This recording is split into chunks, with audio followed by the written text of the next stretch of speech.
Datin, tak penat ke? Alright, Assalamualaikum. Penat tak ada dalam kamus hidup saya. Walaupun saya baru balik daripada Mekah. Sampai pada Mekah, terus masuk office terus balik. Lepas tu balik ke Kedah, buat kerja apa semua. Tak sempat nak naik jet lag, malah bawa kereta sendiri seorang. Dan sekarang ni patah balik pula lepas 2 hari. Semalam 1 hari dekat hospital.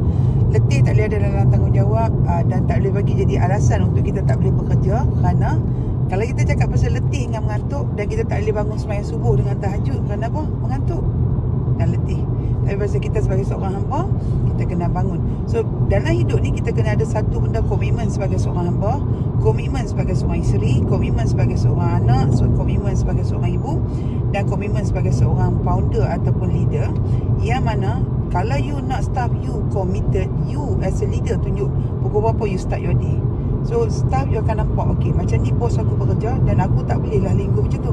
So zaman culture bos masuk kerja pukul 10, 11 tak ada dalam hidup saya.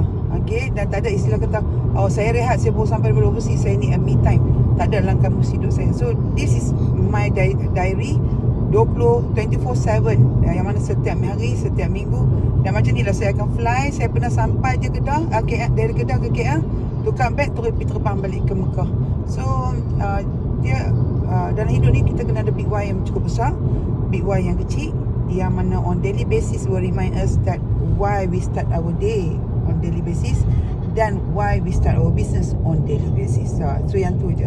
Dan macam saya semalam, saya dah settle tanggungjawab sebagai seorang anak, dan sekarang ni saya nak tanggungjawab sebagai seorang founder. Dalam masa yang sama, di belakang ada target anak saya, so tanggungjawab sebagai seorang mak. So jom doakan semoga dimudahkan.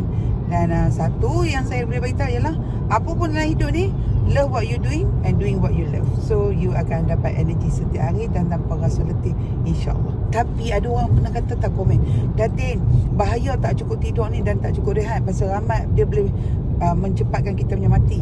Pegang balik pada ayat, kullu nafsin za'iqatul maut, semua orang yang hidup akan mati.